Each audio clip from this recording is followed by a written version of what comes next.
There is a power that fills the earth, a dynamic force that often brings dramatic transformation.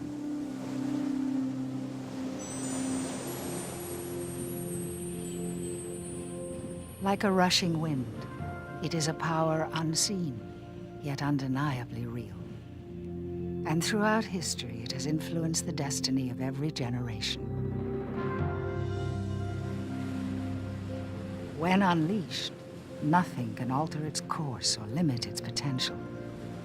Yet, though its matchless strength pales the likes of wind and water, weather and time, all that is required to set it into motion are the whispered words of a child. This power is called prayer, the language of heaven. And to a God who sometimes reveals himself through the awesome testimony of natural forces, prayer remains his most effective means of guidance, comfort, and communication. During the next hour, we will examine the mystery and miracle of prayer as we trace the footsteps of men and women who have called out to God and have heard him answer. Individuals who have entered into conversation with the creator of the universe. Through their experiences, we will gain new insights into this spiritual power that overshadows anything that exists in the natural realm. For it is through prayer that we enter into the presence of God, and lives are touched in extraordinary ways.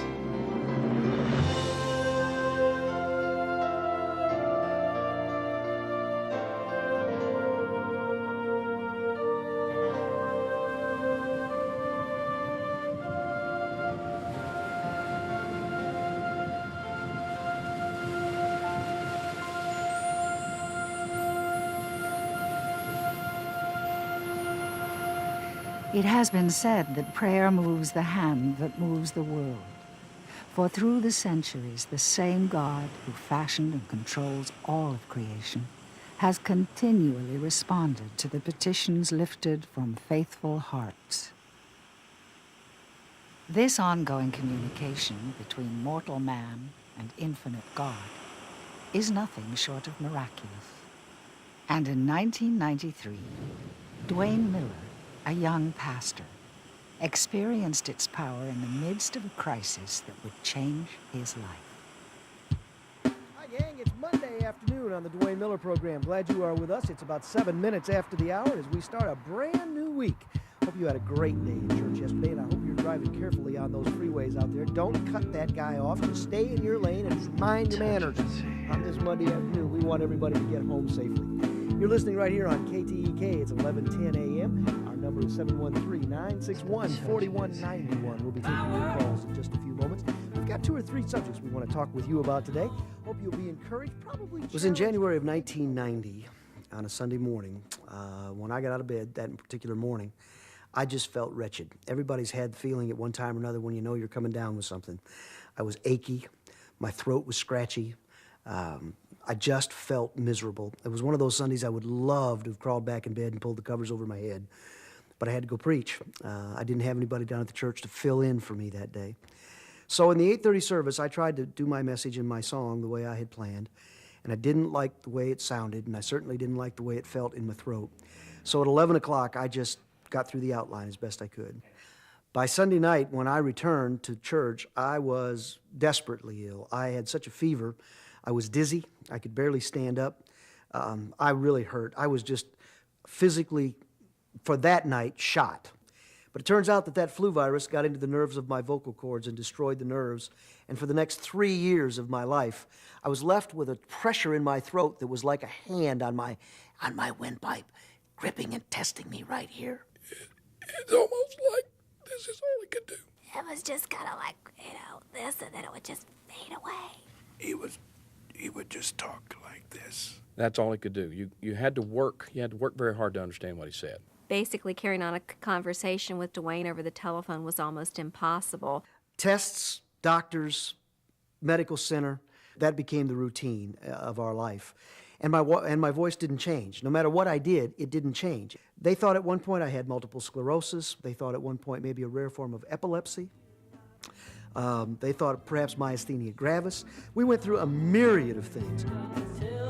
18 minutes before the top of the hour on the Dwayne Miller program for this Monday afternoon. Glad you're with us. Let me take a call from Brian on line 5.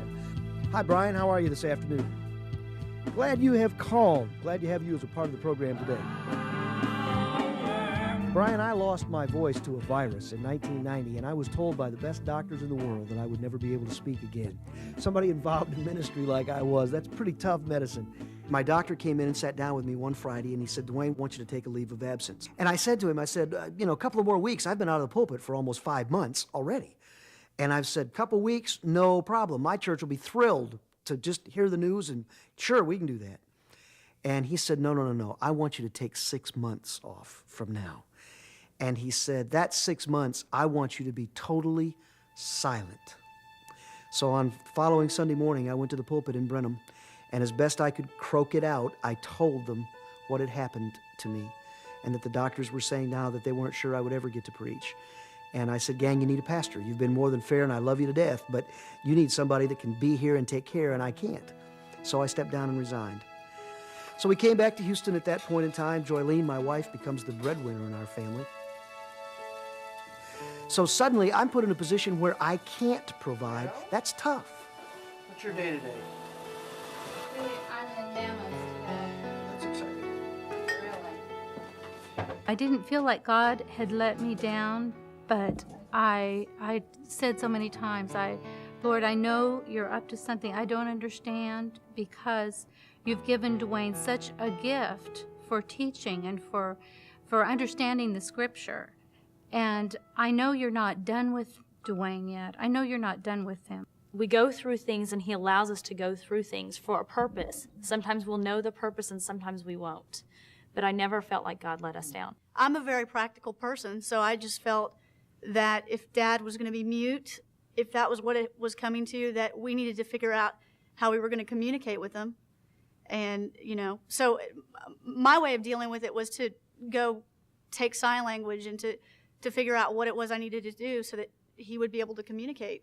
I remember the girls both at different times on the phone, they would make sure their dad wasn't on there. And then they'd say, Mom, is Dad going to die?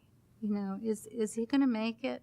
That was something that we definitely thought of constantly, while we were at school, was, is Dad going to make it? And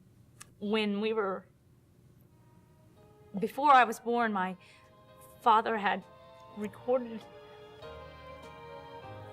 an album. How sweet to hold our newborn baby and feel the pride and the joy.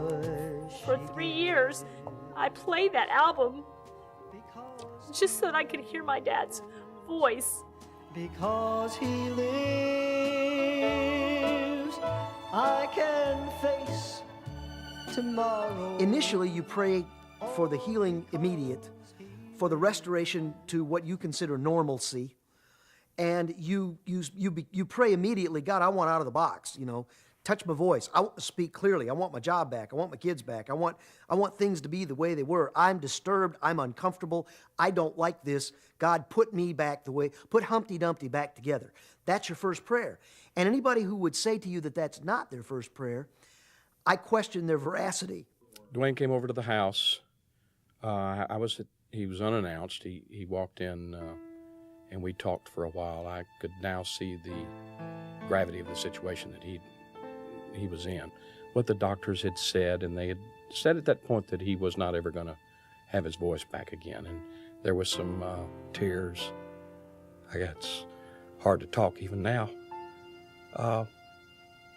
But as he was getting ready to leave and my wife showed up, that's when we got together, and I literally placed my hand on his neck, right here, and everybody else did, and we prayed that God would just lead us in the direction that He wanted us to go, whether it was not ever getting the voice back and coping with it, or certainly we prayed that he would give Dwayne his voice back, but to give us the strength and the guidance to deal with that situation right now.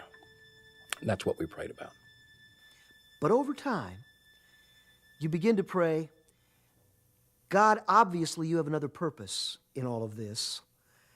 Let me just see it. Let me be aware of what you're doing here. I'm not asking you to restore my voice, but I am asking you to please let me see what you're doing. Please let me see how I can be used. God, if this is what it's to be for me, then show me how it fits. I need some peace in this matter. It's the touch of it. I want you to be encouraged today, Brian, because I'll tell you something. When I was going through this, it was the prayers of my family, the prayers of my friends, those that knew me and loved me and supported me that kept me going. There were an awful lot of folks that literally called my name to God on a daily basis. The one good thing that happened for me is a Sunday school class that I had taught years before at First Baptist Church invited me back to speak and to teach a class. As I was teaching the class on a Sunday morning in January of 1993, God gave me back the voice that had been damaged in 1990. I was teaching a lesson that came from Psalm 103. David says, "Bless the Lord, O my soul, and forget not all his benefits. He forgives all my sin, he heals all of my disease, and he redeems my life from the pit." And that's exactly what he did. When I showed up that Sunday morning to teach, my voice was not in good shape. Doctors had told me within another year I would lose it altogether, and it was beginning to get very painful for me to do what I did. We experimented with some microphones. I found a headset that I could wear. And when I would put that headset on and I would put the windscreen right on my lips and I would scream at it, top of my lungs, I could be heard most of the time. That's how I taught Sunday school. Isn't the Lord good? It's a gorgeous day. I think everybody feels good just because the sun's out. That Sunday school class had been taping lessons for over 25 years, so the fact that it happened to get caught on tape was no big deal. So when the psalmist writes, and he heals all of my diseases, let me say to you that I believe God still heals. That hasn't ended. I stood and told the class that morning, I still believe God heals. But the thought that kept going through my mind was, but why not me? The psalmist says, I'm excited. Bless the Lord, O my soul. One of his benefits is he heals all of my diseases. And then in verse 4 he says, and he redeems my life from the pit. It was on that word, pit, as I began to elaborate, that God intervened in that room, and my whole life changed. When he touched me, it was as if someone had simply removed the hand from my throat. And he redeems my life from the pit. Now, I like that verse just a whole lot. I have had, and you have had in times past, pit experiences. We've all had times when our life seemed to be in a pit, in a grave. And we didn't have an answer. That's when I'm thinking, is that what I think it is? When you looked at me, just prior to that, just instant before that, I heard your voice, and I punched Cindy in the ribs, and I said, listen to his voice. Just whispered it to her. And we just sat, just stunned. And then you looked at me. I knew. And I don't understand this right now. I'm but overwhelmed at the moment. Here's what my lead physician told me, and here's what I think is most important. He said, Dwayne, I could probably explain away your ability to speak. Sometimes nerve tissue simply regenerates spontaneously. And he said, while it's not likely that yours did, he said, I could probably explain that away. But he said, the scar tissue that I observed in your throat is not there. And he said, I can't explain what happened to the scar tissue. I still can't believe what God has done. And how it touched all of our lives, not just us, but how it's touching lives even now. And it's all because of God and His grace. God changed our life. Does prayer matter? Oh, yeah. Does God change things? Oh, yeah. But He changes people. Not just physically. He changed us emotionally and spiritually. I don't think there was anybody in this room, not just me, I don't think there was anybody in this room that will ever be the same again because of what God did that morning.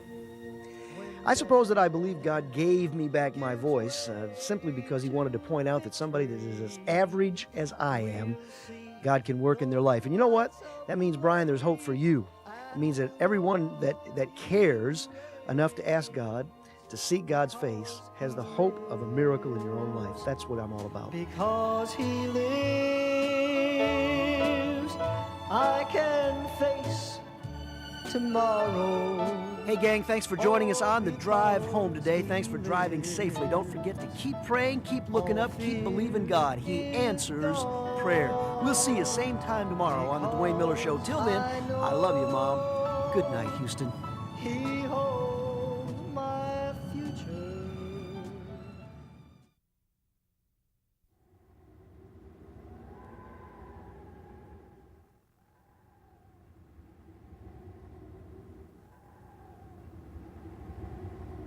Sometimes, prayer can transport us through realms we have neither the will nor the strength to traverse ourselves. For Vera Schlam, the power of prayer